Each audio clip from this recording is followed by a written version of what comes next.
Hello, hello, hello. Welcome back to my channel. If you're new here, my name is Heather and I just want to talk about books. Today, since I'm fairly new to YouTube, I'd like to kind of go over some of my favorites this year that I've read. It will give you an idea of what kind of books I enjoy reading. Some of them are recent reads, some of them are older, but it'll give you an idea of my taste and maybe you'll get a couple good recommendations out of it too. So today I'm going to talk about 11 books. Actually, that's kind of a lie. I am going to talk about 11. Some of them are series, so I'll group those together. Are all top rated books for me in 2026 so far. So I don't mean that as they're all 5 stars for me, not necessarily, but they're all memorable ones for me. They're all highly rated for me. So hopefully you can get a good inkling of what you'll find here on this channel.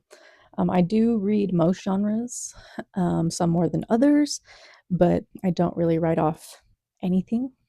I think the ones I would say that I read the least of are probably classics and nonfiction, but again, I still do read those, just less.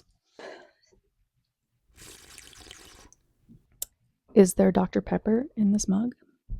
Yeah, there is. I already had my coffee early this morning because I'm a mom of 2 and it's starting to get hot outside. So cold Dr. Pepper now. And I just like drinking out of mugs. So also, don't mind the crazy mane right now. I'm trying not to put too much heat on my hair, so I try to like let it air dry when I wash it. Okay, let's get into it. I didn't read these all physically. I've been at least partially, but a lot of the times it's primarily audiobooks that I'm focusing on just because I'm kind of always on the move and trying to get things done. So I like to listen as I'm doing chores and stuff like that. So most of these, I do have some of the physical copies here that I will be holding up for you, but most of these were done via audiobook. The first one I want to talk about is one of my absolute favorites, actually of all time.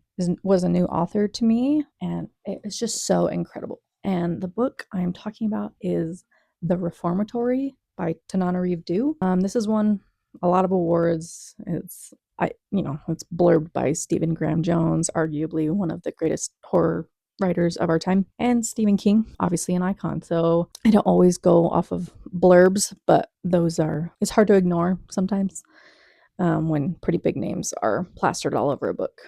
Just look at that. I love the haunting cover too. The colors. Oh, that is just beautiful. Beautiful. Before I go any further, I just wanted to say I'm not really going to jump too much into the synopses of these books. You can look them up on Goodreads or Fable if you're interested. I will tell you the genre of them and just kind of give you a brief reasoning as to why I enjoyed them. But yeah, if I went and read through every synopsis of these books, then we would be here forever. I'll tell you why I loved them. Good enough? Good enough? Okay, cool, cool, cool. Back to it. The Reformatory by Tananarive Due. Okay, this is a historical fiction horror, literary horror. It's not so much. I do read kind of all kinds of horror, not a ton of it, but this is not like an in-your-face, gory type of horror. Like I said, it's more literary style, historical style, which I really love, historical fiction and literary fiction. What I do love about this one, it is based on true events that are close to the author. So let me kind of give you how she explained it. For Robert Stevens, my great uncle who died at the Dozier School for Boys in Marianna, Florida in 1937. He was 15 years old. So this book does take place at a place called the Reformatory in the 1950s, Florida, and obviously covering themes like racism, unfair justice, things like that. I will say, even though this isn't like an in-your-face horror, like I mentioned, please do check your triggers, always protect your peace. This one does have some very, very heavy themes, and it's so haunting. It also has some paranormal aspect intertwined in it, which I loved. I just loved the layers of this, and to me, it was so, so brilliant. I love what Tananarive Due did with this. It is a masterpiece to me. It was not boring or slow. There are mysterious aspects of it that just keep you guessing. It's multiple points of view. It's just haunting on so many levels, and just that additional aspect of the history behind this, that this actually happened that just hits in a different sort of way. And that is kind of true horror in my eyes. It's not just full paranormal elements. There is truth woven throughout this story that is scary as shit, to put it bluntly. I loved this. This one is probably my favorite on this list. This was definitely a 5-star. Highly recommend if any of that appeals to you. Like I said, please check your triggers before jumping in. There were a couple people in my in-person book club. I picked this one for our book club, and they had to stop because some of the themes, it just got dark, understandably. I love you all. Don't want to cause any pain, mental or otherwise, to anyone. But highly recommend if you're interested. The next one I want to talk about is Shield of Sparrows by Devney Perry. Again, really loved this one. I know this one was making the rounds for a while. The sequel has been released at this point as well. I believe it's going to be a trilogy. Don't quote me on that. I don't know. I did already read the sequel as well. I didn't like it as much as this one. The ending of it was goosebumps. Loved that, but as a whole, I enjoyed this one a lot more. But I will be continuing anyway. This one, what I loved about it, this is a romantasy. I would probably say fantasy romance, more fantasy forward. Maybe it's kind of equal fantasy or romance forward, but it is a slow burn, enemies to lovers. Those are two of my very favorite tropes, especially in fantasies. It was such a good time. I loved the world in this one. I loved the magical creatures in this book. I loved that they weren't just merely creatures existing in this world, if that makes sense. They were intertwined. No spoilers, not gonna give anything away, but they are so intertwined into the overall plot and conflict in this story. They're mysterious. They're so vivid the way Devney Perry wrote them, and they all carry their own torch in this book, and I truly loved it. I love it, and I think about it all the time. I think about the romance in this one. I love a badass FMC, at least one that like evolves and grows to know herself as that. I think, yeah, the character growth in this one is fantastic, and I just highly recommend this one if you are looking for a romantasy. It's not massive, but it's not a small book, but it flew for me and never dragged, in my opinion. So Shield of Sparrows is a all-star favorite of mine at this point of all time. Drink break. The hair might have to go up at this point. I've mentioned a few months postpartum at this point, so if you know, the hair is starting to shed. Ooh, and it is overstimulating. I just have hair on my face and on my body, and it's itchy, and just it's not that bad for me. I'm lucky. I have a lot of hair, and I'm grateful for that. It's just annoying this phase, and I'm ready for it to be done. So I might have to clip it back here in a minute because I can feel hairs sticking to my face. They're driving me nuts. Back to books. The next one is a chunker. But I loved this book so much, and this is a god tier one for me too. I did just buy this sequel, which is just released. I'm fighting that internal battle right now, whether I want to jump right into it because I love this world so much, or wait till the next book is closer to being released, because it's probably going to be quite a while, and I'm going to have to do a reread if I read it right now, but the battle continues, right? So I'll make a decision on that sooner or later. The book, I guess I should tell you what the book is called. When the Moon Hatched by Sarah A. Parker. Isn't that cover just stunning? Isn't it just gorge? I love this cover. Beautiful. And again, this was one for me. Very different writing style than Shield of Sparrows. More lyrical, just beautiful.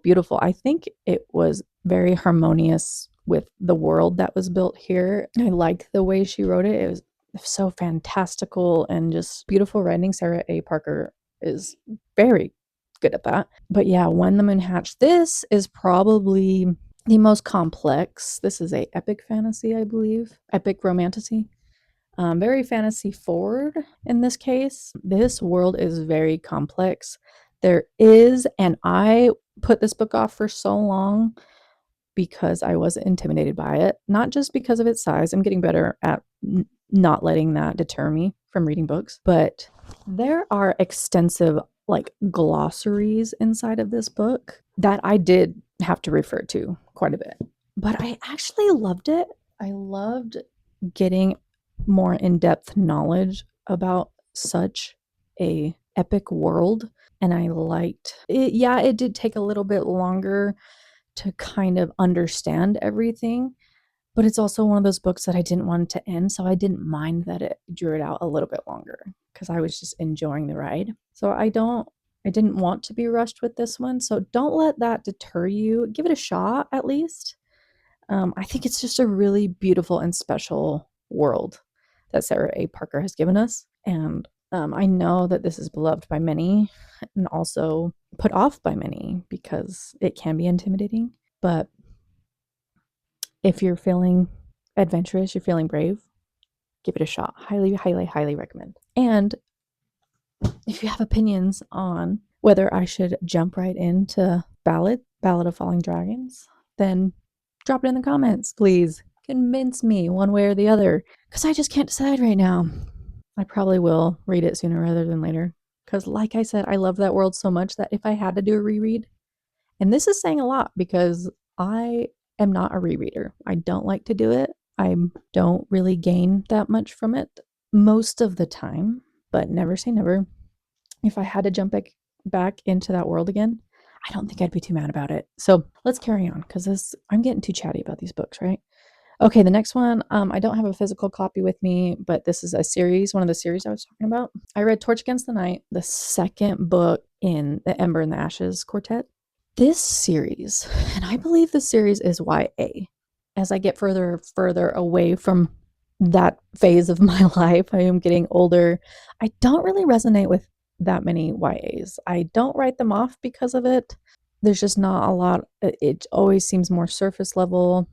There's not a lot of depth to them, in my opinion. And I am just somebody that likes layers and complexity in her stories. So the fact that I have actually, this isn't the only YA series I have in this video, speaks to how good they are, how well written they are, if you trust my opinion at all. Torch Against the Night, I won't go into the plot of these because this is the second one in the series, so I'm not going to spoil anything, but this just didn't seem YA to me, and it was from the jump of the first book. The right out of the gate, it is brutal. It is the characters are complex and it's multiple point of views. The world is vivid and unique to me. I liked the desert setting of this one. I like, especially in the summertime, is very atmospheric to me, and it's a standout series. So I really, really loved this one. Saba Tahir killed it in and again, I'm only halfway through this series. I have 2 more left, but I'm so excited to jump back in and continue, which I will continue probably in the fall if I can get them on my TBRs. Trying my best to continue series this year because I am in the middle of so many. I haven't counted, but I know it's an embarrassing amount. So I'll count at some point and expose myself. That's a problem for another day. That's future Heather's problem. Okay. And another thing I love about these ones is how I can tell I'm loving a book and a series so much is that no matter how long I go in between books, I retain so much. Like I went a long time between the first and the second book in this series, and I remembered almost all of it. So that speaks volumes. If it really resonates with me, if I'm truly immersed into these worlds, then they're ingrained in my brain for the long term. The next one is it's probably not going to be a surprise to anyone. This is quite a vast universe, and I am making my way through it. I don't even think it's done at this point, but I think it's almost coming to a close. But the series in question is Mortal Instruments. This one actually is part of the Infernal Devices. I finished the first 3 of the Mortal Instruments this year as well, and then I just finished the first one of the Infernal Devices. So far, I will say, I'm just going to hold up this one for reference, even though I'm talking about the whole universe here. I will say that so far I did enjoy the Mortal Instruments, the first 3, more than this one. This one took me a lot longer to get into, But once I was in it, I was in it. And I am enjoying it. And I'm excited to continue on. But for the first 30-40% of this one, I was like, oh, is this going to be a slog to go through these three in the Infernal Devices? Luckily, that didn't turn out to be the case. So I'm very, very excited to continue on. I do like our characters in the Mortal Instruments more.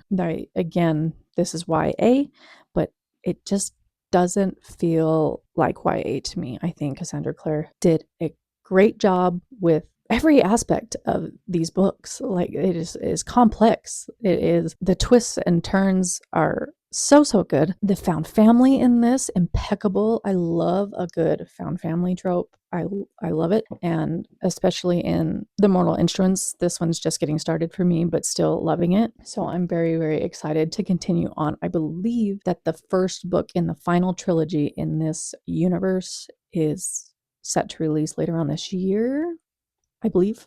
My memory's kind of shit these days, so I apologize if that's incorrect. Highly recommend jumping in. I know that these huge universes, like fantasy worlds, can be intimidating to jump into, but these are quick reads. They're really fun. It doesn't feel like a slog at all. They're fast paced. Characters are great. The world is vivid and not overly complex. It's just so much fun, and I love them. I've never watched the show or anything. I know some people love it, are diehards for it. I've never seen it. Maybe I'll give it a shot one day, but I might be past that stage of my life, just being a little bit older. Can be a little bit cringe sometimes, but again, never say never. Never write anything off because you might be missing out. The next couple of books that I want to talk about are sad books. They're the heartbreakers of this stack, okay? One of the things I want you to understand is I love me a sad book. Love it. Love a good cry in a book. Ugly cry dripping on the pages. Love it.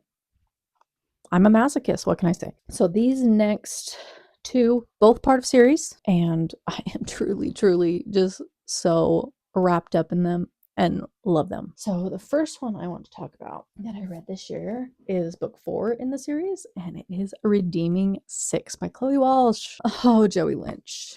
What is there to say about Joey Lynch? My heart. These books, and this is crazy behavior to me that these are young adult fiction. Sure, the age of the characters, sure, they're young adults. The themes in these books, some of the darkest I have ever read. So sad, so much trauma, so much grief, so much pain. So please, please, please do not think you are jumping into some lighthearted fun here, okay? Like these are dark, dark, dark. Check your triggers from the jump in these books, okay? I have no idea how this is classified as young adult. I don't care how old the characters are. What happens in here is some of the darkest shit I've ever read. So just be wary of that and protect your peace. That being said, I loved it. Lapped it up. All of them. Love it. There are duets. So the first 2 books follow a couple, and this is the second in the next couple's story. So I read Saving 6 and Redeeming 6, and that's Joey Lynch and Aoife Malloy. And I just, I love them. Johnny and Shannon are the first 2, and it follows rugby players and hurlers. It takes place in Ireland. The things that these characters experience, it is incredibly heavy and raw and just thought-provoking. It is so good, so sad. I've cried at every single book so far. I don't expect that to stop. Chloe Walsh is sick and wonderful for giving us these, but yeah, highly, highly recommend the Tom and Boy series. I couldn't recommend it enough. And Joey Lynch is probably my favorite at this point. Joey and Aoife, I just think the courage of this man. This is not a boy. He's his struggles, what he's had to endure is something no one should ever have to go through in their life. It's just beautiful and heartbreaking. I just will never forget any of these characters or these books. So I'm excited to carry on. These are ones that I get wrapped up in as well. They're not short books. Look at that. Look at that beauty. These are not short books, but I'm gonna put this down. My wrist hurts, but they don't feel that long. you know what? Some scenes feel long because they're just so hard to read, but and it sticks with you for a long time. We'll never forget these ever. I love, love, love them. Tom and Boys is a god tier series for me. Okay, hair's going up. Hold on. Okay, I don't have a mirror in here, so if that looks wild, don't tell me. The next one in my Heartbreakers series, I don't have the physical copies of. I read these on my Kindle, or I'm still reading them on my Kindles. I've read the first two in the opening trilogy. This is the Ravenhood series by Kate Stewart. I know that this one was making rounds quite a few years ago. Dark romance, why choose? Oh my god, these books just like just stab me in the heart. Why don't you? Like the romance in this, I just was not prepared for what Kate Stewart had for me. I was not ready. She wasn't ready. Okay. Like it, like I said, I've only read Flock and Exodus so far. Oh, good God, like these books are so good.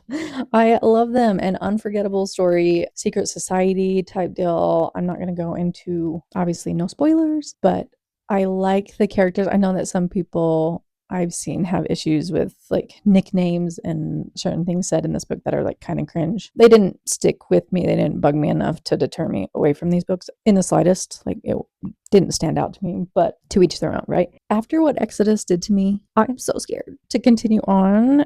And I just bought, is it called One Last Rainy Day? That's kind of it's interconnected. I have to read the last one, the finish line in this series first, and then carry on with that. But my God, I'm scared. I'm scared. I'm excited, but I'm scared. Yeah, they ripped my heart out. Like absolutely wrecked me. Exodus wrecked me. Wow, like I was not prepared. I honestly just thought I was in for a dirty good time. Okay, dirty good time. I did not get. That's not true. I did get that, but I also got my heart ripped out, guys. Like it was rough. It was rough, but I loved it because I'm sick and I just love to be devastated by my books. Okay? Okay, don't judge me. I'm excited to carry on. I will let you know what I think, but I just need to put my heart back together a little bit first before I carry on. And we'll see how she wraps it up. But Kate Stewart, oh, I love you and I hate you for what you've done to me. Okay, the next couple of books I'll call my Heartbreaker Light books. Okay, they still had some depth to them, had some pain to them, just not to the extent those previous series did. Okay, the first one being Promise Me Sunshine. This, I have it somewhere, I just don't know where it is. This book I really, really loved. I was not expecting the plot line of grief to just hit me so hard, but I loved it. It was a pleasant surprise for me. It was not just I do love there's a time and a place for a light fluffy romance. There is, and I do enjoy those, but they don't stick with me majority of the time. I love just raw human emotion, and I love when authors are able to bring that out of me. So this one did that. I truly loved it. It was my introduction to Cara Bastone, and I'm excited to read more by her. I have Ready or Not too, but I haven't read it yet. So we'll see when I get to that, but I am excited to carry on. The next one is Into the Blue. Now, this one has been making the rounds, or was making the rounds, hot and heavy for a minute. And you know what? I fall into the camp of loving this book. Because why? Let's hear it again. It wrecked me. There were parts of this book for me. It's not a 5-star because it just dragged a little bit in certain parts of the book. So it was a pacing issue, but I did love the characters. I did like the nostalgia of like old TV shows and old like the movie store that they worked at the beginning. It just was throwbacks for me. Like, and I loved that. Just little nuggets of nostalgia for me. I really, really loved. That was a nice touch. So I love that. I think the author of this one, Emma Brody, is that right? Yeah. I think she did such an incredible job again with this one. The yearning, unmatched. Unmatched in this book. Like, do I believe in soulmates in real life? I don't think so. But if I did, these two would be it. incredible, incredible work, Emma Brody. Again, this one themes of grief and trauma, and that's just a default, especially if you're on my channel. Let's just default to checking your triggers, okay? Because I love the dark books, okay? So it's gonna have some little sprinkling at least of darkness in there. So just check them. Always default to checking your triggers, okay? Now let's wrap up this video with some lighter ones, okay? There were 2 sport romances that I loved so much this year. Sorry if you can hear my upstairs. My 2 kids and my husband are upstairs. So if you hear that, just pretend it's not happening, okay? This series, another series, they're both series. Shocking, right? But the first one I'm going to talk about is Caught Up by Liz Tomford. Still don't know the correct pronunciation. I will learn it, I promise, at some point. This one has been my favorite so far in the series. Kai Rhodes in this one is a baseball player, and I don't even really care about baseball that much. My husband likes it, but it's fine. But that wasn't what drew me to this book. I've already been enjoying this series. Single dad trope. I love me a good single dad trope, and this is top tier when it comes to single dad. One thing I also love in my romances is just a down bad man for his girl, his queen. Like, I eat that shit up as it should be. Like, lift your women up, boys. Like, pay attention, take notes, because Kai Rhodes, he done good. Big fan. Big fan. Highly recommend the series. Excited to continue on. Please pick them up. Like, and they, again, found family in these. Family and found family. Like, just the characters in these, love. They are interconnected standalones. I would say you would benefit from reading them in order just because they have the characters from each book woven into each other's stories. So to understand who people are, I would just start from the beginning. I know that Mile High, I liked it. It wasn't the 5-star for me. I liked it. It gets a lot of hate, but I didn't mind it. The others are better. So if you read Mile High and hate it, I would recommend continuing on, because Right Move, the one after that, very, very good. And I thought was going to be a favorite, but so far, Caught Up is my favorite so far. Yeah, loved it. Loved that one. And the last book I'm going to talk about is Face Off by Chelsea Curto. I was so pleasantly surprised by this one. I don't know if I read besides Mile High. I'm not a massive sports romance reader. Like, I have enjoyed them, obviously. I don't have stacks and stacks of them around that I've read or want to read, but this one I loved. I loved Maverick in this one. The MMC, again, so down bad for his queen. And you know what? What a badass that FMC was. It takes place in a fictional world where females can play in the NHL. Loved that aspect of it too. Hopefully it comes to be one day. And the FMC is just a badass hockey player just doing her thing. And I loved it. And she happened to fall for, the bad boy, slightly cocky, douchey MMC Maverick. Once he met his match, I just loved how he just lifted her up and supported her badassery. She was such an icon. I'm a huge fan of this book, so highly recommend. I'm excited to carry on. I think they're all on KU. I know they're getting a reprint right now with new covers, slightly new covers. I think the fonts are changing or something, so they're not all re-released yet. So I'm going to wait to buy them, but I will be buying them. But I'm going to continue on reading them on KU in the meantime. Those are some of my favorites from 2026 so far. I loved them all. Even just talking about them again right now just makes me giddy. I loved these reads, and I just feel like old and new, I just love good books. And I'm lucky enough to have so many great ones this year, and hope to continue that on for the remainder of 2026. That is all from me today. Little sippy sip to sign off. If you liked this video, please click all the thumbs and type all the words, all the things that the YouTube likes, okay? I hope you stick around. Next time on my next video, I am going to be pulling my TBR for September out of the teapot. So she will be making an appearance. I hope you tune in. I hope you join me. I'm very, very excited. Like I've mentioned previously, it's been such a long time since I've pulled a TBR with prompts. I do not even remember what prompts are in there, but I know it's stacked in there. So looking forward to it. I hope you guys join me. I hope you enjoyed this video. Please subscribe. Please come back and join us to talk about more books and nerd out. And tell me what you're reading. Tell me what you're loving, because I love love and I love other people that love books and I want to hear about it. Okay. I love you all so, so much. Have a good day. I hope to see you again. Bye.